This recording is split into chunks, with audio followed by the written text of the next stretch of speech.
தமிழ் சினிமாவின் தென்றலாய் ரசிகர்களின் உள்ளத்தை கொள்ளையடித்த நடிகை தேவிகா என்ற ஒரு சுவாரஸ்யமான தகவலை பற்றி தான் இந்த பதிவில் நாம் பார்க்க போகிறோம். அதை பார்க்குறதுக்கு முன்னாடி ஹாய் ஃப்ரெண்ட்ஸ், MC இளங்கோ. வணக்கம், welcome back to my channel. நீங்கள் இன்னும் நம்முடைய சேனலுக்கு சப்ஸ்கிரைப் பண்ணலைன்னா உடனே ஒரு லைக் போட்டு சப்ஸ்கிரைப் பண்ணி சப்போர்ட் பண்ணுங்க. வாங்க பதிவிற்குள் போகலாம். பரிமளா என்ற தன் பெயரை தயாரிப்பாளர் வேணு மாற்றிய போது சோகம் பெருக கன்னத்தில் கை வைத்து அமர்ந்திருந்தார் அந்த பெண். பிடித்த பெயராயிற்றே என்ற கவலை. ஆனால் பின்னாளில் தென் திரையுலகம் நம்மை இப்படி கொண்டாடும் என்று அந்த பெண் நினைத்து கூட பார்த்திருக்க மாட்டாள். அந்த காலகட்டத்தில் தென்னக இளைஞர்களின் கனவில் ஸ்ரீதேவியாக வலம் வந்தார் இந்த தேவிகா. அத்தான் என்னத்தான் என்று சாவித்திரி பாவனைகளில் கலக்க தேவிகா வெட்கப்பட்டு கொஞ்சம் பார்வையில் திரையரங்கமே காதலில் உருகியது. சொன்னது நீதானா, சொல் சொல் என்று ஏங்கிய போது திரையரங்கமே அழுதது. தோட்டத்தில் எத்தனையோ வண்ணப்பூக்கள், அதில் தனக்கென்று ஒரு தனி நறுமணத்தை கொண்ட மலர் தேவிகா. எல்லோருக்கும் பிடித்த ஒரு பெண் தோற்றமே தேவிகாவின் பிளஸ். ஆந்திராவில் ஒரு பெரிய குடும்பத்தில் பிறந்து SV சகஸ்ரநாமம் நாடகக் குழுவில் இணைந்து தன்னை மெருகேற்றி தென் திரையுலகில் வலம் வந்த பொதிகை மலை ராணி.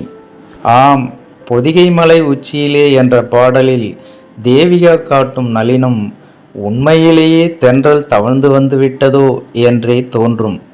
தமிழ் சினிமாவின் தென்றலாய் ரசிகர்களின் உள்ளத்தை மகிழ்வித்தவர் தேவிகா. கவிஞர் கண்ணதாசன் ஒரு நடிகையை பற்றி புகழ்ந்து பேசியிருக்கிறார் என்றால் அந்த நடிகை வேறு யாரும் இல்லை, அது தேவிகாதான். 1957 வெளியான முதலாளி என்ற திரைப்படத்தின் மூலம் தமிழ் சினிமாவில் அறிமுகமானவர்தான் நடிகை தேவிகா. கவிஞர் கண்ணதாசன் அவர்கள் நடிகை தேவிகாவை பற்றி கூறியதாவது: சினிமா நடிகைகள் எல்லோருமே ஒரே மாதிரி குணங்கெட்டவர்களோ நடத்தை கெட்டவர்களோ அல்ல. அவர்களிலே உன்னதமான குணம் கொண்டவர் பலர் இருக்கிறார்கள். சுற்றம் காத்தல், விருந்தோம்பல், மரியாதை அனைத்தும் தெரிந்தவர்களாக அவர்கள் இருக்கிறார்கள்.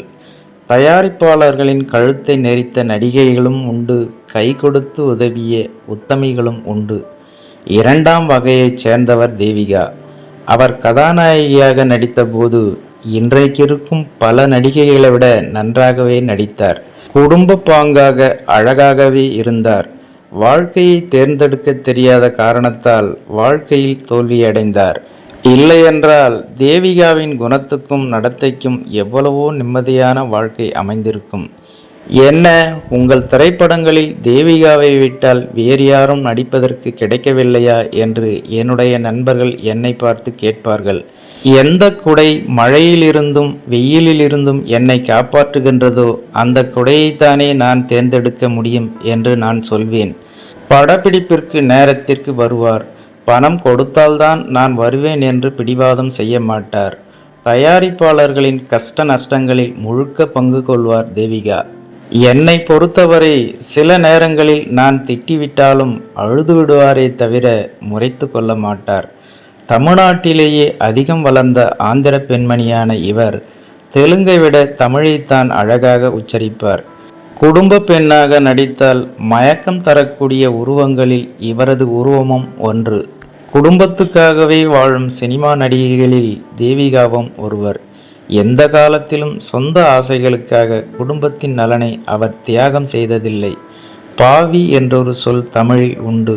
இது பாவி என்பதின் எதிர்மறை. பிரதட்சணம் அபிரதட்சணம் என்பது போல ஒரு பாவமும் அறியாதவர் என்பதே அதற்கு பொருள். மனமறிந்து அல்ல, தற்செயலாக கூட யாருக்கும் தீங்கு செய்தறியாதவர் நடிகை தேவிகா. ஆண்டவன் நல்லவர்களையே சோதிப்பான் என்றபடி தேவிகாவுக்கும் சில சோதனைகள் வந்தன. ஆண் துணை இல்லாத தேவிகா அந்த சோதனைகளிலிருந்து தம்மை தாமே பாதுகாத்து கொள்ள வேண்டியவரானார். நந்தன் படைத்த பண்டம் நாய் பாதி பேய் பாதி என்பார்கள் என்னுடைய தாயார். அதுபோல தேவிகாவின் பணத்தையும் சிலர் சாப்பிட்டு விட்டு போனார்கள். அதனை எண்ணி தேவிகா துன்புறவில்லை. எப்பொழுது அவருக்கு என்ன துன்பம் ஏற்பட்டாலும் எனக்குத்தான் டெலிஃபோன் செய்வார். என்னவோ ஆண்டவன் அவருக்கும் எனக்கும் ஓர் ஒற்றுமையை கொடுத்தான். எனக்கு இருப்பது போலவே அவருக்கும் இரத்த கொதிப்பு இருந்தது. சினிமா உலகில் ஒவ்வொரு நாளும் சோதனைகளை தாங்கிக் கொண்டு மற்றவர்களுக்காகவே வாழும் உயர்ந்த பெண்மணிகளில் ஒருத்திதான் நடிகை தேவிகா. துரதிர்ஷ்டவசமாக எனது மங்கள மங்கை திரைப்படம் பாதியிலேயே நின்றுவிட்டது. அதில் ஒரு விரகதாப பாடலுக்கு தேவிகா நடித்ததைப் போல அதற்கு முன்னாலும் பின்னாலும் எவரும் நடித்ததில்லை. லால் பகதூர் சாஸ்திரி காலத்தில் பாகிஸ்தான் யுத்தத்தின் போது சினிமா நடிகர் நடிகைகளோடு நானும் பஞ்சாப் முழுவதையும் சுற்றுப்பயணம் செய்தேன். 2 விமானப்படை விமானங்களில்தான் பயணம்.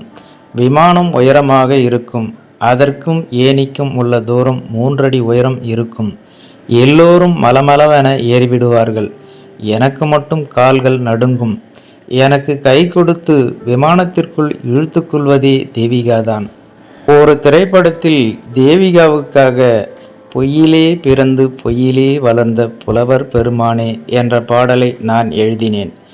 என்னிடம் செல்லமாக பாடல் பாட வேண்டும் என்று தேவிகாவுக்கு தோன்றினால் அந்த பாடலைத்தான் பாடுவார். வாழும்போது இந்த உலகம் நம் கூட வரும், தாழும்போது ஓடிவிடும், இது வாடிக்கை. இதை நன்றாக உணர்ந்தவர்தான் தேவிகா. சினிமா படப்பிடிப்பு என்பது இப்போது தெருக்கூத்து மாதிரி ஆகிவிட்டது. அந்த காலங்களில் அது ஒரு தெய்வீக அம்சமாக இருந்தது. கதை, திரைக்கதை, வசனம், பாட்டு, டைரக்ஷன், நடிப்பு எல்லாமே பொறுப்போடு இயங்கிய காலம் அது. சில சமயங்களில் தனியாக உட்கார்ந்து கொண்டிருக்கும் போது அந்த காலங்களை நினைத்து பார்ப்பேன். சில உன்னதமான உருவங்கள் படம் படமாக தோன்றும். நடிகை தேவிகா ஒரு நாள் கூட படப்பிடிப்பை ரத்து செய்து என் தூக்கத்தை கலைக்காதவர். என் முகம் கொஞ்சம் வாடியிருந்தாலும் கூட அண்ணனுக்கு என்ன கவலை என்று கேட்டு என்னை புகழ்ந்தாவது ஒரு நிம்மதியை உண்டாக்கி விடுவார் தேவிகா. தேவிகா ஒரு சினிமா நடிகைதான். ஆனால் பல குடும்ப பெண்களை விட உயர்ந்த குணம் படைத்தவர். பிரமிளா என்ற தேவிகாவை நான் நினைக்கும் அளவுக்கு யார் நினைக்கப் போகிறார்கள் என்று கவிஞர் கண்ணதாசன் அவர்கள் மிகவும் உருக்கமாக கூறியிருக்கிறார். ஏப்ரல் 25 பிறந்தவர், ஏப்ரல் 5 இறந்தவர். பிறப்பும் இறப்பும் வசந்த காலத்தின் தென்றல் என்பது எவ்வளவு பொருத்தம் பாருங்கள். கிளாசிக் சினிமாவில் பல திரைப்படங்களில் நடித்திருந்த நடிகை தேவிகா அவர்கள் பிரபல நடிகை கனகாவின் அம்மா என்பது குறிப்பிடத்தக்கது. ஓகே ஃப்ரெண்ட்ஸ், பொதிகை மலை தென்றல் நடிகை தேவிகா அவர்களின் இந்த ஒரு சுவாரஸ்யமான தகவலை பற்றி நீங்கள் என்ன நினைக்கிறீர்கள் என்ற உங்களோட கருத்துக்களை மறக்காம கமெண்ட்ல பதிவிடுங்க. மேலும் இது போன்ற வேறொரு சுவாரஸ்யமான தகவலுடன் சந்திக்கலாம். அதுவரை உங்களிடமிருந்து விடைபெறுவது I'm C Elango. Thanks for வாட்சிங். See you later. Bye bye.